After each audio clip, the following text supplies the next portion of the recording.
Thanks for joining this first episode, we could call it, I guess, of the Honor God and the Grind series, hosted by Citizen 7 and just this amazing community. I'm just privileged to invite some friends, some awesome men to join this conversation today too. I'm going to kick off just a little bit more about what is Honor God and the Grind, what can you expect from this call, and then also just the opportunity to meet others in the community of Indianapolis, continue to have conversations and meet others that have a testimony maybe similar to yours. As we connect throughout the year, we will have an in-person event coming up in April, which I know Lori will send out a link to register for that. But today's our first launch, so I appreciate you all joining. And I think I'm going to introduce the background and kind of what this is, and then I'll introduce all these men here. Sound good, guys? Yeah. Awesome. Let's do it. Nice. So I think the title of Honor God and the Grind was, it's an exciting title. It catches the interest of people. The word grind maybe even can be perceived as lots of different things, right? Jackson, we talked about that too. But really the ultimate desire or vision for this is that, for me personally, I work in remote role. I'm behind the desk, or behind the computer a lot by myself. And sometimes that's my grind, right? Is what are the little things I'm going to do that day that I can make an impact in? And then I'm also in sales, right? So being in software sales, there are seasons of ups and downs, right? Of hitting my number or not. And I think, out of the gates in my career, when we worked together at Springbuck and other different startup tech companies I've worked for, I was, had some success a little bit relative to, my age or just the goals that I had personally. And then around the time of the pandemic or COVID, for me, I was already on my way towards being a dad, 2 kids under 2, actually, only been married for 2 years. And I think just the evolution of remote work and me trying to figure out who I was, it put a lot of pressure on just what's my identity look like, right? If I'm not doing well in my sales job, am I still going to be happy, right? Am I still going to be feeling good about that? And I think that time period really led to me writing down a lot of notes around what's God teaching me through this season and what are the tools that can help me remain rooted in his glory and his identity, no matter what's going on in my life, or no matter if I'm doing well or not in my job. And so, I met Don Palmer here with Citizen 7 and shared that on my heart, and that I just felt like it was a struggle potentially that I think others might, feel aligned with too. Mm-hmm. And that's definitely been the case, right? Mm-hmm. Ever since launching this, there's been a lot of interest and a lot of excitement around, hey, how can we as, Christian men come together in fellowship and be vulnerable enough to know that we're all in progress, man. We're all figuring this out. And I think that's a tone that we all have today, right? You guys are going to share your testimony, which is really the first part of this. And then the second is the teachings, right? What are we all leaning on from God's word that we can be rooted in? And then finally, the tools. I think being practical about, folks that might not are trying to figure this out, right? Like we all are, but we're all in different stages. So what are the tools you guys really use to stay rooted and stay aligned with what God's plan is for you and what your gifts are, no matter what you're doing, right? Everybody's grind is different. And I think that this specific series is an opportunity for maybe the unsung hero or the regular man, right, in Indianapolis, because that's how we're going to change the city. It's just that everybody feels like their gifts are being used and we can be empowered. So that's what this looks like. And so I'll start by introducing everyone, and we'll have them kind of share. Troy, awesome friend of mine, a neighbor of mine. We've only been knowing each other for about a year or 2 or 3, maybe 3 at the most. We're pushing 3 now, yeah. But the topic today is going to be around creating and building. And Troy's one of the first people that came to mind because he's my engineer friend. We're a rare breed, friends that are engineers. And I'm not an engineer, so you could kind of we balance each other out really well. And I think that what's really cool about your job is that you're lead a traffic department. So you're literally creating how we commute and get around the city. Mm-hmm. I think that's really cool perspective. Jackson, we worked together at Springbuck, but has been just an awesome creator, gifted, just empathetic like leader. I think just like that meekness that I really admire in you, I think was perfect. And, you're off creating some cool things, new company, which, we're excited to hear more about. And then Dante's, he's kind of creative. Dante and I, so the fun story I wanted to share, maybe you can add on to this. Oh, geez. I don't even know what's about to come out. Well, the story, I think how we first met, which was really, maybe you can share more about it, but Dante is one of the first people I ever met in tech in Indianapolis. It was because I was begging for a job at a trade show. I was walking around with my sister and. Yo, this is crazy. So this was, I was manning a booth for a local tech startup company here, and Drew comes along, Marion University's like, hey, I just got out of class. Literally, your sister was there too. Yep. Had a backpack on. He's like, hey, I'm trying to navigate how I get into this. How do I get into tech? And this was over at the convention center. This was a Salesforce. Yeah, this was a Salesforce show. It was the Last Exact Target conference. It was that's what it was. The Last Exact Target conference. This is 2013, 2014, maybe. Mm-hmm. And Drew was trying to break in, and that's where we first connected. Little did I know that I would end up being in a small group that him and Meg came and joined for the first time. His name in my phone is still Meg Drew. So I met her first. She was way cool. I still haven't changed it all this time. You're still Meg Drew in the contacts. And then we've just been on the grind and great friends ever since. So that was a crazy. You were still in college. I know. Wow. But no, I think your vision and creativity is just sets the bar really. And I think now with just your journey as you're a podcast guy now, man, you're all in. We're in his world. So anyways, I think that's, awesome guys. They're going to talk the rest of the time. This is only really just to kick it off. But the first question I wanted to get out was going to be just what's our grind look like? Again, everybody's grind looks different. And so I'm going to ask Troy, hey, tell us more about kind of what the grind looks like for you. Sure. Yeah. So the grind, I'll attack this mostly from a career standpoint, not so much from a home standpoint, but there's a grind at home, right? And I think we all recognize that. I got 3 kids at home. I've got a wife. There's a lot going on there too. But my focus for kind of where we wanted to go with this conversation was around how it looks like in my career, how it looks like in just my day to day. Drew knows this, but I'm up a little earlier than most. I'm normally up about 4:30 every morning, a little before sometimes. Sitting at my desk by 5:15 and cranking on work. And I set some of that stuff up when I was young in my career.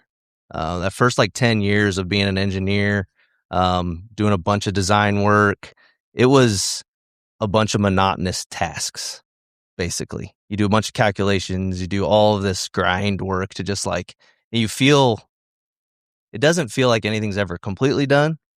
And so while you're in this mode of just grind and grind and grind those first 10 years or so, it was really, really mundane and cumbersome.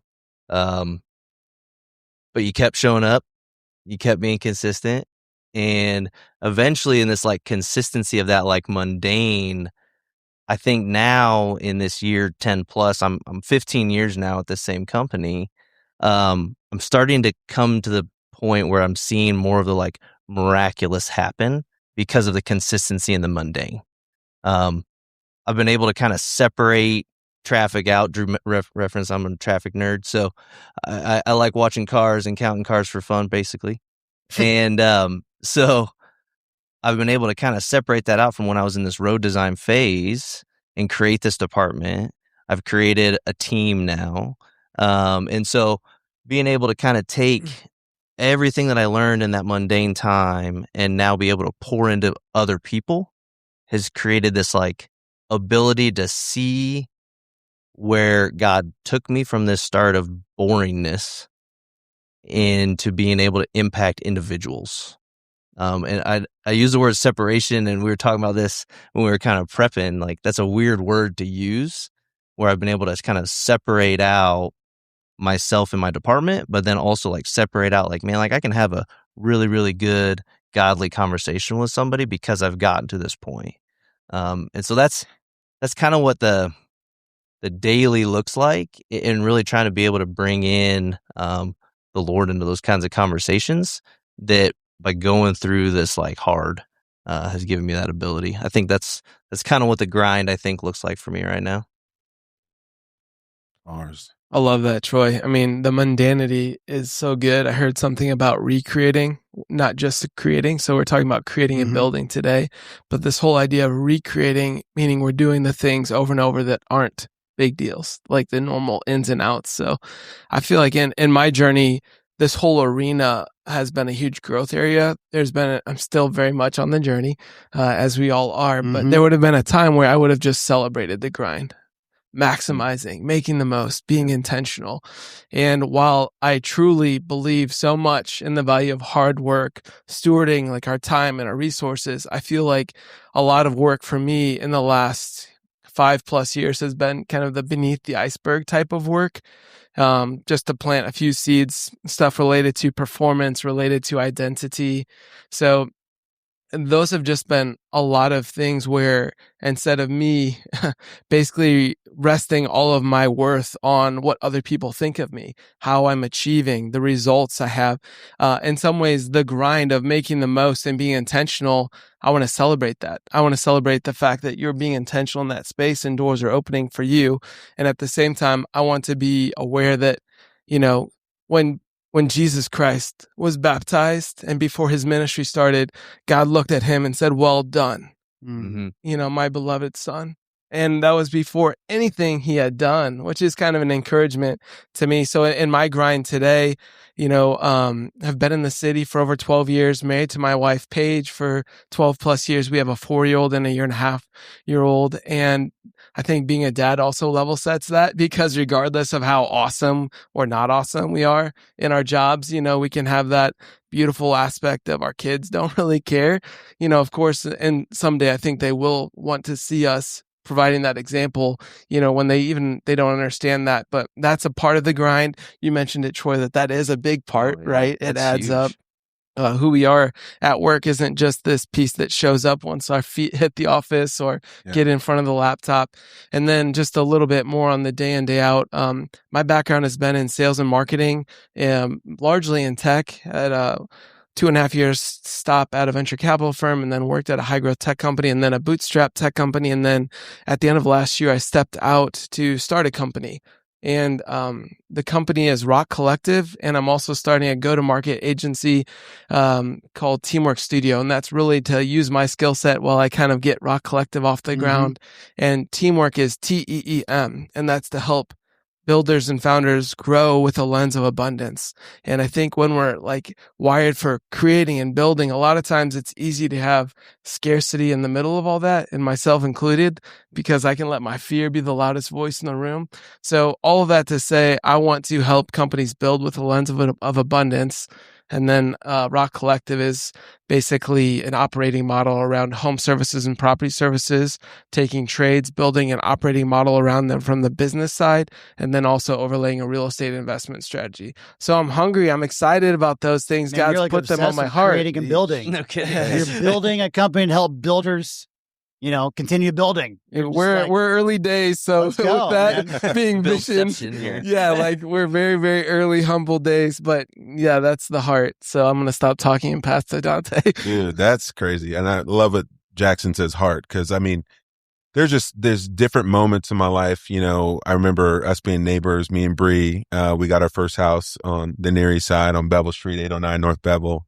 And I think Jackson and Paige were just with us every step along the way. Just like good things that happened, bad things that happened, hard times in our careers, great times in our careers. I think we've celebrated it all together. And I think that word humility that you mentioned with Jackson, it just shines all the way through, back from the dairy farm to the mean streets of the east side of Indianapolis. Like Jackson just is who he is everywhere. And I think it's contagious. And I think when you think about creation, like from the beginning of the earth, it's like Mark Batterson says, like our words create worlds, right? And so God spoke the world into existence. It's like an act of creation. And then I think when he did that, everyone talks about original sin and creating things in the void, and there was nothing there and there was a gap. But, God's intentional, like his first core instinct was blessing. He said, go be fruitful and multiply and bless others. And then sin came in.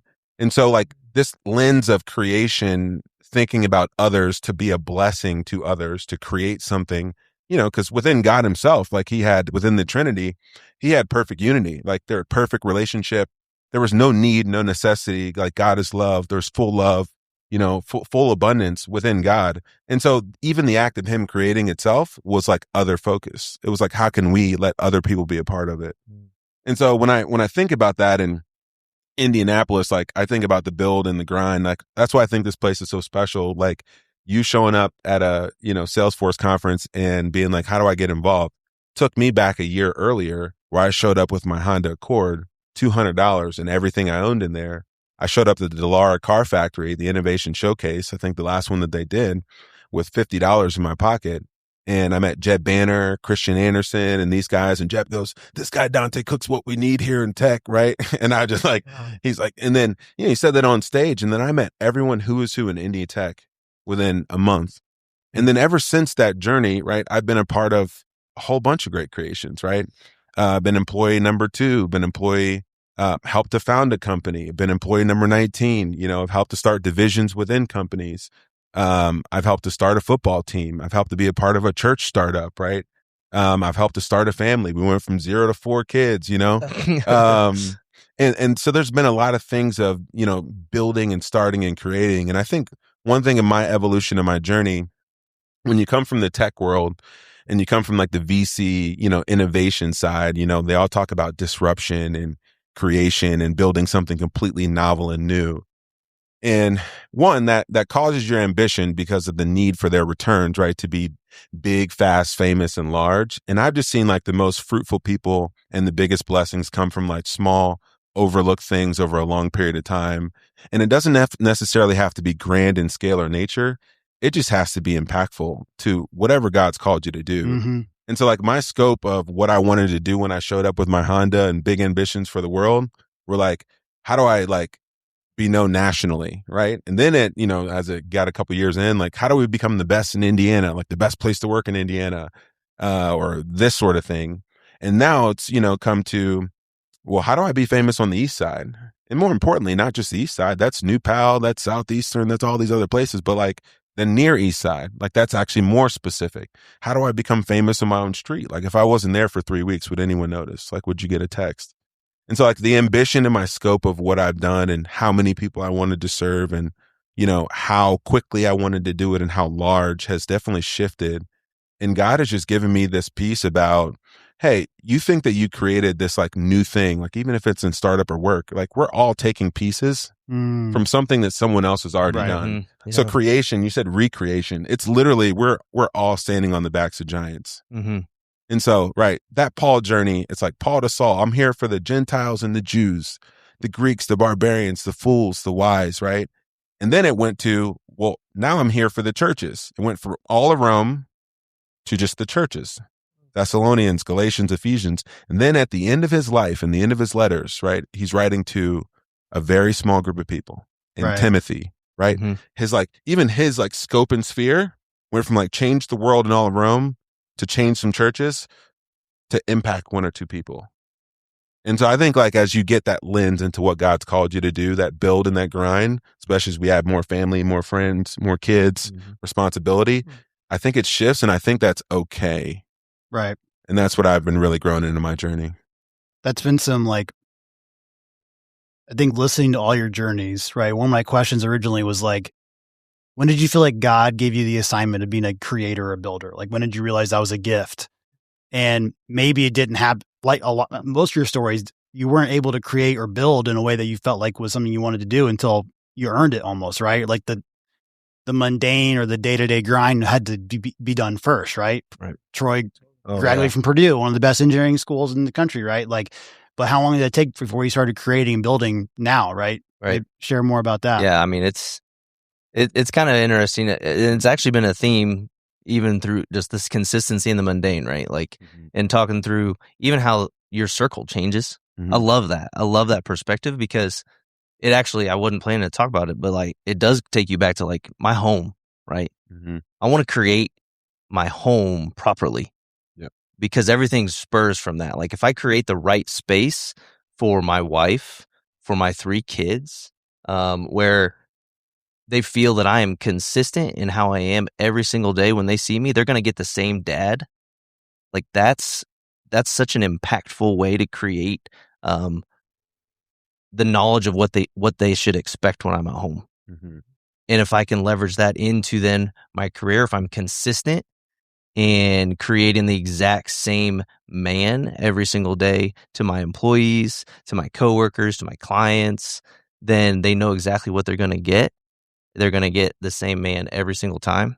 I think that's such a big step that's been part of my understanding as I've gotten further in my career. Is like, I want to make sure that I'm the same yesterday, today, and tomorrow.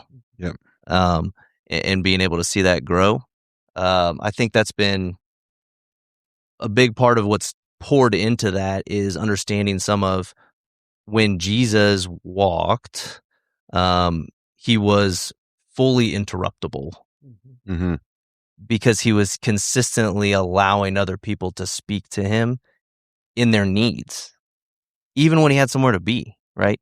I mean, the story that always stands out to me is the story of Lazarus, because he finds out he's dead, and on his way there, he gets interrupted multiple times, and then he stayed another day, and then he finally goes. Like he was willing to say, every single person that I cross paths with is important, and and I'm going to be consistent to every single one of those people, regardless of what life is throwing at me right now. And I thought that's been like a huge growth. I feel like that I've seen from year 10 to 15 of my career, and in this second decade of my marriage. I mean, I've got a 9-year-old, so I'm getting close to that second decade of dadding, which, man, that's a new struggle, right? Like having a 9-year-old at home is a whole different than having a 6-year-old. Sure. But yeah. I think about the fact when I was in my mid-20s, I used to kind of like look to what everyone had and compare. And I think it's easy to like take the cream from other people's lives and to say like, why don't I have that? And I think two things have just been like very awesome truths to anchor to. One is that nothing is wasted, and God can kind of redeem all of the like small like moments no one sees along the way. And two is this fact that comparison is the thief of joy. If we are always in that place of not even being able to be grateful, like you said, Dante, like we stand on the backs of giants of people who have come before us and set us up and opened doors for us. If it's only about ourselves, we can't really truly be present, to be unhurried, to be interruptible. Troy, to your point, like we basically are always about the next thing. And I think from that standpoint, I've always had, this builder in me, but I think God has kind of helped purify that. In 2025, I wanted to the word for me was holy ambition. So I have ambition, but how do I not make it only about myself? Yeah. And to me, like as I left my previous company to branch out, it was just this fact of like, if I'm doing that for its own vain reasons, like, oh, I want to be a founder, right? I want to be the guy. That is kind of jacked up. I think God can redeem even our own jacked up motives, plain and simple. But to me, that was just kind of this piece where, and it roots back way back, because I think like you mentioned, I grew up on a dairy farm. I was the youngest of four boys. In my mind, there was nothing necessarily wrong with that construct. It's just I was always trying to keep up, trying to like be the best. This whole idea of like bigger, faster, stronger, and making the most of everything. One real small tidbit. I mentioned this briefly to Drew because when I woke up, this story came to mind, and it's like egg on my face. So I'll share it because it like showcases like a highlight type of element, but in the reality of it, it was so like jacked up and shallow. So at Purdue, there was this article that was something to the effect of like he was there. He was here, he was there, he was everywhere. And it was highlighting how I just wanted to make the most of my time at Purdue, from studies to, extracurriculars, etc. And in it was kind of like, well, how do you do this? I'm like, well, I probably get like 5 hours of sleep a night. You can sleep when you're dead. Haha, insert joke, right? But in a way that's kind of a cringe because like it was just all about go, go, go. And in some ways, like that creates opportunity. But also there's seasons of our life where we just really need to recognize we aren't just what we do. Doing is the overflow of who we are. Being informs doing. I've learned so much about identity and just barely scratching the surface. So like if I'm trying to build and it's all about me and what I produce, that's kind of just like a scarcity minded approach to building.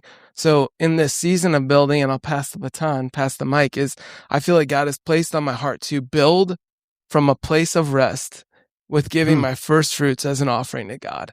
And that's kind of that relational piece of like with God, along with God as a partner in it all, not just like for my own, whatever I want to do, wherever, but just that partnership piece of building alongside him. And I'm still figuring out exactly what that looks like. But to your point about how do we like think long-term, we don't want to wake up Mark 8:35 and gain the whole world and lose our soul.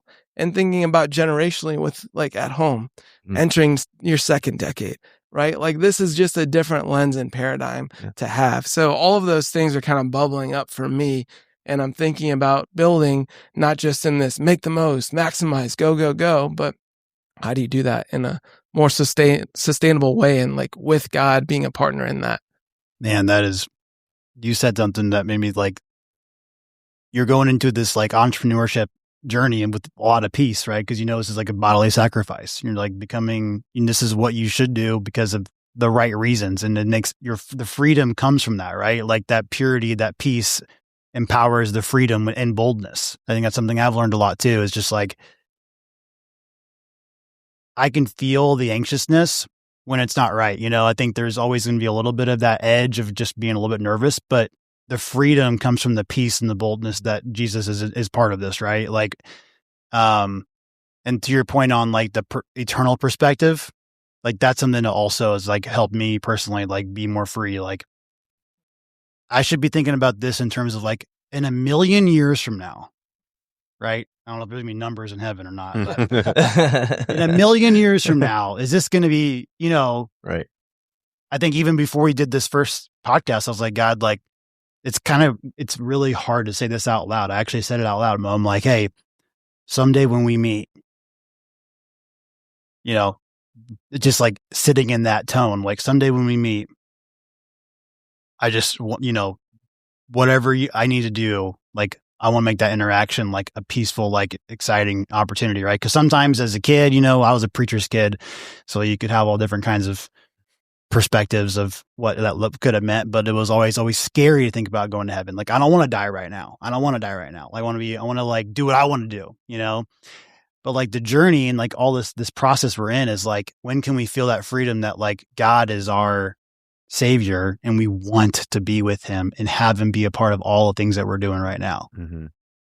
And I don't think I really felt that as a kid or anything. Maybe up until a couple of years ago, I've really felt that peace. And now I'm just want to share it with everybody because it's like a total game changer. And, and I hope that like as Christian men, like we can use that as our differentiator, right? Like, I think Dante, you're doing that really well. Like going in China, you said you get stopped at the airport now because you're just like, yeah, it's a little different, phase. I don't really, take it, I don't really like have it get to my head and other things too. I think when you back to the question of, when did you know that God called you to be like a builder, a creator? Right. It was sort of like there was an exercise that I think every group did back at Edge. It was like the lifeline exercise, right? Where you plot these different points and you try to see the through lines and the ups and the valleys and where God was with you. And it's like a really helpful exercise.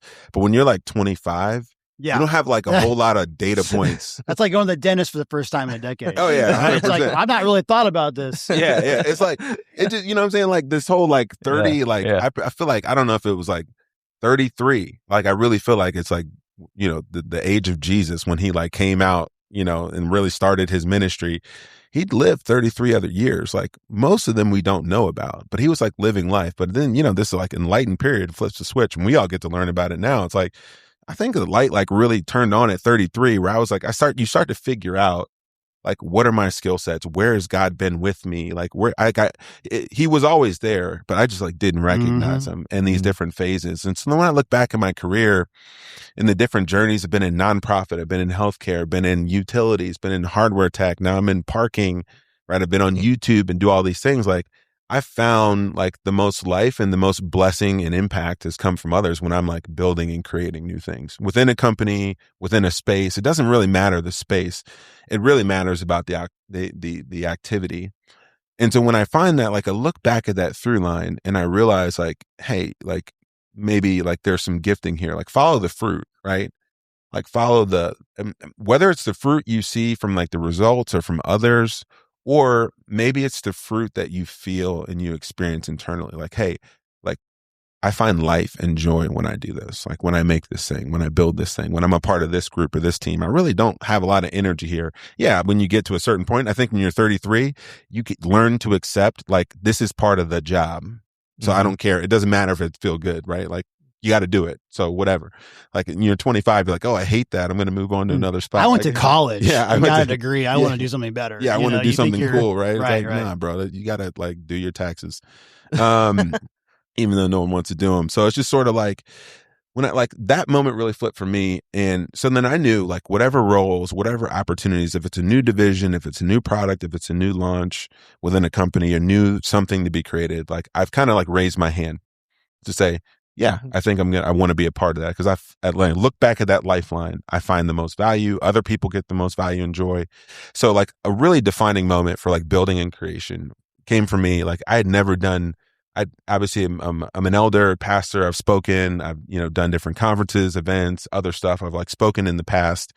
But internally there was a big moment in the course of, Bitcoin's history, January 11th, 2024, IBIT, BlackRock launched an ETF. And so internally the company was like, hey, we should like have a thought about this. We should have like a perspective about this. Does anyone want to like create a video about this and like talk about it? And I was just like, sure, raise my hand, And as I'm going about and I'm doing it and I'm like, looking at a bunch of other examples, I'm like, yo, this is trash. Like this is not how like I want to do it. Like I try to copy everyone else. And I was like, let me just be me. So I throw in sports references, clips. I'm talking slang. I'm talking that stuff while I'm talking about Bitcoin and Uncle Larry. Who's Uncle Larry? Larry Fink. Like you called him Uncle Larry? Yeah. Like it was just like all these little things. And it was in like 6 minutes. And we released it and I'm like scared. I don't know what's going to happen. I've never put anything out there on YouTube ever. And it got 385,000 views. Like the first video I launched. That's wild. And the videos got so big and so fast that, this little YouTube channel the company had went from like, 30,000 subscribers to like 120 in like 6 months, right? 110. And I left the role that I was doing at the company to do this full time. Well, I was doing these videos 5 days a week. The consistency, the mundane, like you got to find something cool, creative to talk about every day. It's unbelievable. It's hard to do. And literally I got fired from that job because I was so successful in my role. I literally like, they laid off everyone in the media department because they wouldn't do any marketing spend. I'm like, hey, I had another job that I was doing before this. You guys told me to do this because I was so successful. So literally in getting fired from that, I just kept following that trail. Hey, should I keep doing this? Like people reach out, So anyways, that from like, look at your lifeline, look at your through line. I still do these YouTube videos. I talk about Bitcoin. People like literally come up to me everywhere, all around the world. It's interesting. But it's not part of like what I do my day to day, but it's like, I find that God has called me to be a creator and a builder. So I still do it 3 days a week. I still get up at 5 a.m. and write these videos and these scripts, right? I did a Super Bowl one yesterday. Like I still get up and I grind because it helps inform to like, I think this is what God has called me to do. And so regardless of whether it's convenient or not, I get up and do it. That's like part of even like you're like giving your life away. Like you talk about how this transition happened, Jackson, where it was like all of a sudden you're doing stuff not necessarily because you're like trying to figure your own life out.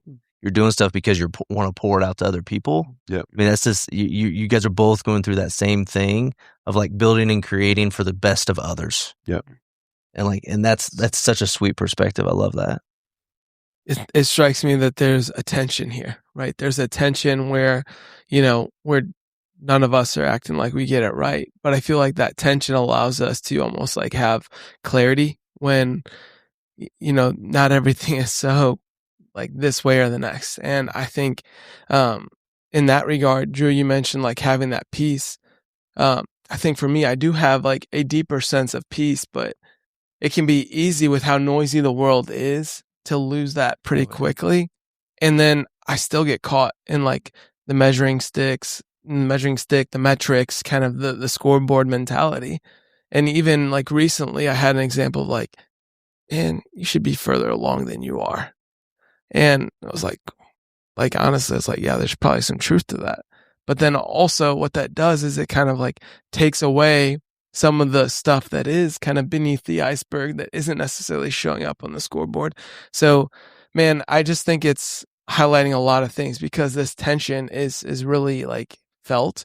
I heard someone reframe the word excellence. Man, I want to be excellent. I really do.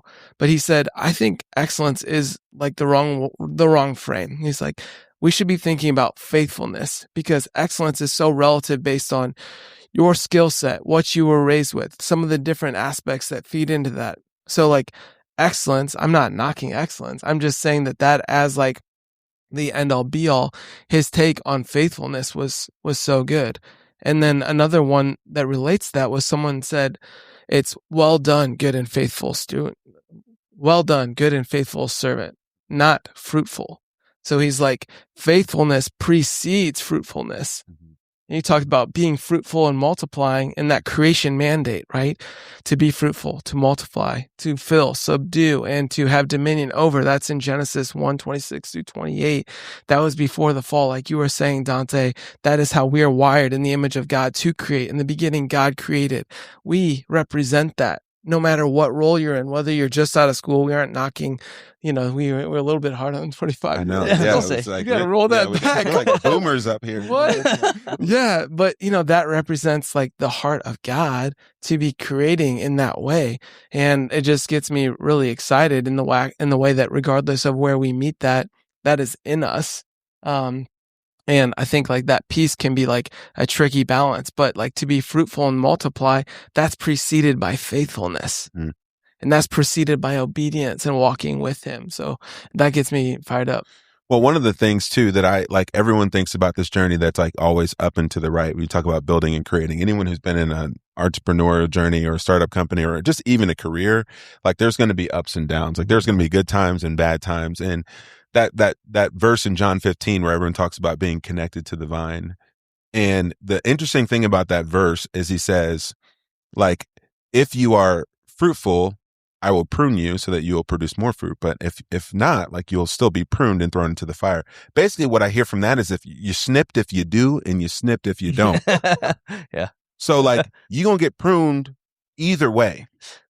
And so that's like, that's the James, verse where like, the setbacks and the trials are going to come. Like, but then he says, take joy for I've overcome the world. Like take heart. And it's like, that is where like, you're going to have setbacks in the building and the creation. You're going to have good moments. You're going to have bad moments. The thing about the YouTube, you talk about consistency. Like one thing that I've learned in like doing these videos for this time, is like, I don't look at the comments. I don't look at the views. There are some days where I have like a masterpiece objectively. I'm like, I think this is the best thing I've ever done. And you put it out as like duds. It's crickets, and you can't look at the scoreboard to measure your worth or your success. And it's really like everyone wants to be extraordinary, but it's like, no, like the best coaches are like, no, do the ordinary with extra intention. Yep. Flip the ordinary in the extra. Do extra the ordinary or do the ordinary with extra intention. And that will make you extraordinary. Don't aim for extraordinary is like the goal. And so just be consistent. Don't look at the scoreboard. Don't look at others, right? Find that peace in hitting send, being complete, being done. And then like, don't worry about tomorrow. Don't be anxious about tomorrow. Like let this thing that you put out there today have its own joy and its own life of its own. And I think that will sustain you throughout that path. Yeah. Well, I didn't even think like I always use the word you're using, like how it's ups and downs, and there's not up and to the right every time. Like it's non-linear. Yeah. Right. You're welcome from the engineer. So, so like that's one of the things that I always am like looking through this lens of like life is non-linear, creation is non-linear, career, home life, all of it is going to see that ebb and flow. And like, that's where I always come back to that word consistency of like doing every single thing with excellence or in an extraordinary way makes everything that's non-linear start to feel a little more comfortingly linear, which is neat. Yeah. I love that. I was just going to say, Drew, like on the scoreboard, as you maybe segue to a different question, just to get your story in here, right? You were an athlete in college, like carrying the bag, so to speak, in sales, right? Like that is very performance scoreboard oriented. Like you're not just a number, so to speak, but in a way, like if you don't get your number, you're kind of, not really worth, whatever. So I'm just kind of curious, as you've been wrestling this topic and you've been in like very prime spots for it, how have you kind of had that testimony of your own growth here? I think the as a like maybe the rooted part you guys talked about, kind of like your beginning stages. For me, like the athlete part, there was like a one period of time in my sports life where I played basketball in high school, a small school in Indiana, and maybe I didn't feel like I was getting the opportunity that I felt like I deserved, or that my mom and my dad and my grandpa and my grandma felt like I deserved. And like a lot of noise around that. And, I think the measuring success by like, do you have your name on the all conference banner, like Letterman jacket, like how many patches do you have, right? Like I went to a small school. So like, get a little bit of advantage. Your jacket was packed. Oh, there's some guys that couldn't fit it all on their back, right? Yeah. So you got your 4 or 5, and they got their 19 or 20. There was a little bit of that as a kid, just like, how can I be successful that I, based on what I think I can achieve. And I think that was really big for me as a teenager to overcome, right? I think I didn't do a great job of it, but it was definitely a big part of my like rooted childhood to like focus on, like I loved practice actually, like I loved just competing on a day-to-day basis. And it wasn't in front of an audience. It wasn't on the record books. It was just like me doing my best every single day. And that comes from just like loving something too. I think like that's the best case scenario. If you love something, you're going to do your best. But I think loving God should propel us to do our best regardless, which for some people who maybe are on this call, like they have a job they don't love. We've all had those. And I think just doing your best no matter what, and knowing that like, what's the difference between me as a Christian versus somebody who doesn't have a relationship with God? Like, how am I going to use or, be an ambassador for him no matter what I'm doing? And I think that's something that I felt like I've always tried to do. Not great at it, but, and then just from like a career perspective, I would say like sales is just like you're defined by a number, which I personally like, because if somebody was judging me based on like subjective opinion, I always felt like I would be terrible in that job. I don't know. I just feel like I could, so I think having the numbers define a big portion of it. I do kind of like that, but there's been seasons where, a startup I worked for, we didn't close anything for 18 months. And I just came fresh off a company where I was like a top performer and closing deals every month. And then we go 18 months where the company as a whole doesn't sell anything. And so that was when I started talking about this stuff, right? Because I think just like, where do I fall back to, right? I started journaling, and I, when I'm in an unhealthy stage, I'll look for affirmation everywhere, and like nobody likes that. And you can call it out easily, right? Where it's like, this guy's searching for something, or, your wife's annoyed with needing some affirmation in a way that's like to an unhealthy, extreme, right? Yeah. Well, so I think my tools I'm going to ask you guys all this question too, but what are the tools you use that, or maybe somebody who's taught you a tool as well, right? I think people in our lives that you said, like, who are the giants in your life that have taught you things? But for me, I think just journaling would be a big deal, right? Like, just like, am I resetting, kind of renewing the spirit every day? Like, that's the only way I can really like, so if I find a time to journal, and then I think also just have like your tight knit crew of guys, like, our small group that we have, or just like your board of directors, you might want to say, right? Like, I think for everyone who's on the call has to have like those 3 solid people that you trust, where you can be vulnerable, right? And maybe this is what this, community can lead into. I think that's a good call out, but that's where I would go. I'd love to hear your guys' perspective too. Anybody can go. Yeah. I mean, I think to go back to just, there's a couple different groups that you can speak to of just like different tools that I've learned and picked up along the way. I think in this life stage that, at least we're all in as, fathers, parents, kind of growing in our career, our sphere of influence in our church and other places. It's like, man, that core knit group of friends and people that encourage you and give you life is like really important. Yeah. Like you got to think about, Jesus and these disciples were like, these bros are having sleepovers every night, just like that's what everyone thinks they can recreate college. It's like, no, you can't. It's just because it's like y'all lived in this dorm paying $200 a month, right. Or this house, and y'all did everything together all the time. And that creates a lot of closeness and intimacy and friendship and connections that are lifelong, but it's hard to replicate when you get into the grind of everyday life. You got to look for it. It's harder. You have to search for it. You have to be intentional. Right. And the first miracle Jesus did wasn't, the wedding at Cana. It was like having 12 friends over 30, I truly believe that. And so like you have to develop those relationships. I've never heard that before. That was pretty good. That's a good line. That's pretty good. Bars, but people that will like, one, call you out in a healthy way. That's not condemnation. That's not condescending. That's not there to tear you down, but in a way to keep you in check, right? It's like, that you got to have, if you aren't being vulnerable enough in like your small group or with your relationships, and you don't have people that can call you out in a way that's helpful and encouraging, and that they have your back, you're not deep enough in your relationships. Like if you don't have anyone that can make that call, if it's in the dark, if it's like that, walk in the light, like, like if you don't have that, you need to go seek that out. Cause like that encouragement, like we need it. That course correction, we need it. So that's like one tool I would say to help us to be consistent is like consistent encouragement. And then like, but it's hard work. It's like finding a time. It's not convenient to have, your friends pop in on a, Saturday because they're downtown, but it's like, yes, you say yes, you open the door, And Drew popped in on me. Drew popped in. I was testing that. He was testing that. Yeah, for real. He was like, I'm downtown. I'm like 10 minutes from your house. And I was like, let's go. We play games. But that's over 13 years of consistent. Like just like we all been talking about. Yeah. The creation process is like the mundane day to day, right? So like I wouldn't call somebody I just met.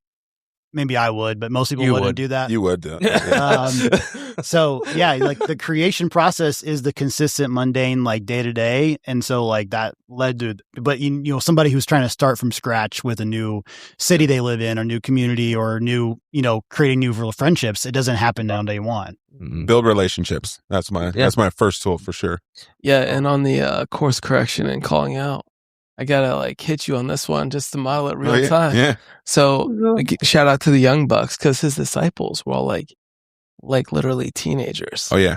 So they weren't necessarily all over 30. That's right. Yeah. But he had friends. He's a bit, No, I'm just messing with you. You and I go way back, so we can do that. Honestly, like the encouragement piece with Dante, like I feel like he's got me on a level where there's been times where I've been like wandering and he's given me that gift of encouragement to show me that, hey, like, man, just keep showing up. And I think sometimes we want the result, but you can't manufacture results. You can't just like say, this is the outcome. You can hope for, you can dream, and you can work. Like, I don't want all this to sound so soft because I think there is in the grind, there's an element of that consistency, that intentionality, right? It's not just this flowery, like, oh God, you got that. No, he made us to be doing it, to like bring the goodness to the hurting, the broken, to step into it. So, I mean, in terms of a few tools, I think that's really where you were wanting to lean into with this part. One for me, probably over the last 2 years, there's a organization called the Identity Exchange. It's Jamie and Donna Winship, and Jamie actually has like his career is crazy where he's been like operating in Islamic militant countries and kind of consulted by the CIA and stuff. He was also a police officer in DC, but just his reliance and dependence of like the Holy Spirit and basically trying to understand his true self and how we can let like the lies anchor in our thoughts and our patterns and how we hold those captive rather than the truth of how Christ created us and has maybe even thought of us with identity or identities. That's been kind of encouraging. So you asked about when did we know we were a builder? One of the identities that I feel like God has given me is this idea of being a vision activator. I can see like where the pieces fit and get people like around a cause to go. And like when I first heard that, it was almost like a kiss of encouragement from God, which is kind of a weird way to say it, but like that was kind of all through like that process of, he's got a book called Living Fearless, but he's got some other resources. And then I would point you to one other person. He's got a book called Called to Create. He also has a book called Redeeming Your Time, but it's Jordan Rayner. And he just really talks about like the balance of how we can divide like the sacred versus secular and how we really are, you know, representing God in how we're creating and bringing like purpose to the world. And then in community, I've had a lot of cycles with learning in different ways, even like studying the Torah and Old Testament aspects. A guy named Guy East has opened up my world to this in a whole nother way. We've on Tuesday mornings have gone through a Bible study from a guy named RVL, Ray Vanderlaan, and it's bringing the Bible to life in context and like visualizing it in a way that I just wouldn't have understood from the context that weaves into scripture. So like that's been kind of amazing in that regard. And one piece there that I think like gets to the so what. So like, okay, we're called to create. Okay, we have desires to build. Why? What are we doing it for? Like, why do we even like bring like God into our lives? How are you said, Drew, how are we even different than anyone else? And I think this idea of shalom has been captivating my heart. It's that basically like we can bring order to the chaos.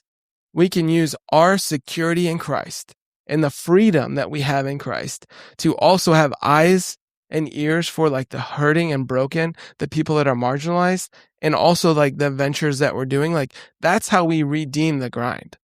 We do it in a way that isn't just self-serving. I mean, we can be excellent and faithful or put our best forward in whatever we're doing, and that may look so mundane. But if we can have that come from the lens of loving God and loving others, I think the trickle-down effects, the ripple effects, are so vast. And then if we do that in community, to Dante's point, it's like, come on. That's how we're going to literally turn Indianapolis on its head for the kingdom. Definitely. My wife always says this at home. The fruits of the Spirit are for others to take. So that peace, that joy, that self-control, like it's for others to see from you as like God living through you. Wow. That's good. That's Makes really things good. like Others really to more take. motivating. Yeah. You know, Megan can bring some heat too. Hey, that's a bar. That's why she's first into contact. How about you, Troy? Oh man, that's a tough one to follow, Jackson. But yeah, as far as like tools go, so I've read more books in the last 2 years than I probably did in the previous 15. Combined. Because you get up at 4:30. Well, you know, it helps. You get more time that way. So I've read through, actually a couple of times, I've read through The Ruthless Elimination of Hurry by John Mark Comer.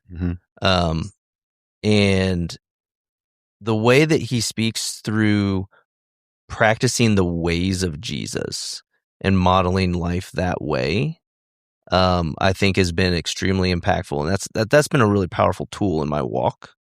I would say, I mean, to echo what everybody's kind of saying about community, it's huge. Marissa and I, we moved into the neighborhood where Drew is at. Well, actually, he moved in after, so he moved into my neighborhood. Just to be clear, You had to add that in. but we did not have community hardly at all for 8 or 9 years. And I was craving it, and I could feel it. And this idea of trying to find a way to surround myself with other men that knew they were image bearers of God and to experience life together with them. It took us saying yes when somebody asked.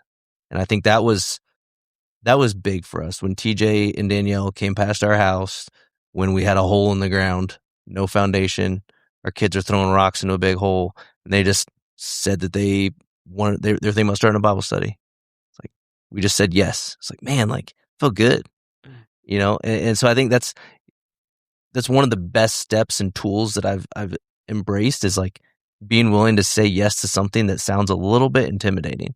We knew them for 13 minutes, and so being willing to step out, be a little bit bold, and say yes to that one thing that maybe is holding you back, I think can change your life.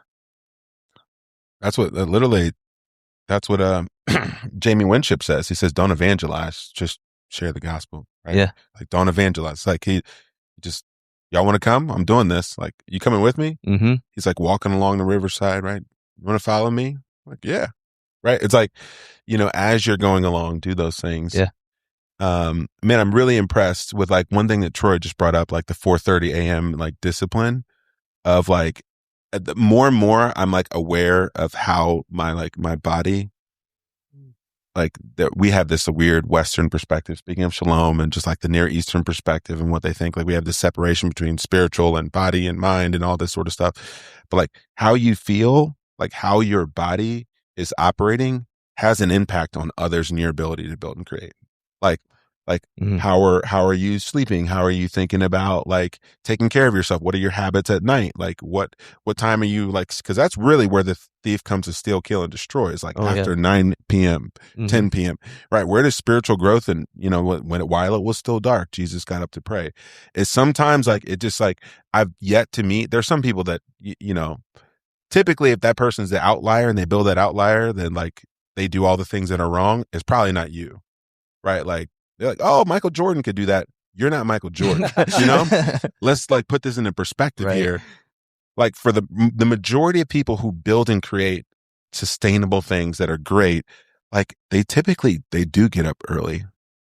Like they typically have some structure about their day. They typically have a process and goals. They typically have things in a filter that they will say no to and things that they will say yes to. Mm-hmm. They typically have a routine for how they commune with God and how they practice the way. Like they're very intentional with things that they do, and it's not just haphazard. And so I would just, just as you two were speaking, it's like, you got to have some kind of plan, like just going out to build. This ain't Play-Doh, like kids. Doesn't James Clear say we don't rise to the level of our goals, we fall to the level of our systems, right? There you go. And like that's the first fruits piece that I feel like it's not just like time in the word, but it's kind of like the anchoring on our like sleep habits too. And I'm a growth and progress there. I think one quick piggyback was this idea that like friendship and intentionality, like with community, I feel like you modeled that well, Troy. To have a friend is to be a friend. And just to say, like, there's been times in my life, you said like 3 people, or who are your core, Drew? And it's like, there's been times where it's like, I've got a lot of good friends, but not a lot of like core people that know me and really know me on a deeper level. So like the prayer on my heart was like, God, can you like just bring me like a David Jonathan type of friendship, like spiritual friendship, so that we can like help stir each other up to love and good works, Yep. And I think like that's just a reality that like you don't just arrive at that. That's kind of my Yep. That's awesome, point. guys. Yep. Well, this was we're about to hit up time. Man, I hope everybody feels encouraged today. Yeah. I think there was some good themes. And I'm gonna have to just hit us out in prayer and then just have a quick call to action for all of us. But God, just thankful for you, God, and your Son Jesus, and the freedom and the peace that He provides, God, the fruits of the Spirit that He provides. I'm just so thankful for these men to come share their testimony, the teachings that they've learned from you, God, and just the tools that can help us all in community. And just pray that we can really soak this in, digest this, and also put this into practice, right? We're going to practice the way of Jesus, God, that you have on our hearts. And I just want to continue to grow this community and build tight bonds with those who are here virtually, but looking forward to just bringing us all together in person and being on fire for you to make the city better. In Jesus' name, amen. Amen. All right, guys. Thanks for, again, awesome job. Thanks for everybody for joining. We are going to send out some more follow-ups, potentially have another episode around this, just some questions maybe that came through the chat. And the last thing will be just April 15th. We have a in-person version of this. We're going to have a similar kind of environment, but we want to be together, Meridian Hills Country Club, April 15th, and it'll be in the morning, which is kind of the same as the Coffee and Connection. So like 7:30 in the morning, I think. 7:30 to 9, and we'll have like breakout tables and everything. So yeah, looking forward to having you all there. And thanks again, guys. Thanks, awesome. Chris. Thanks, Chris. Thanks, Chris. Chris. Great Spangle. job behind the mic.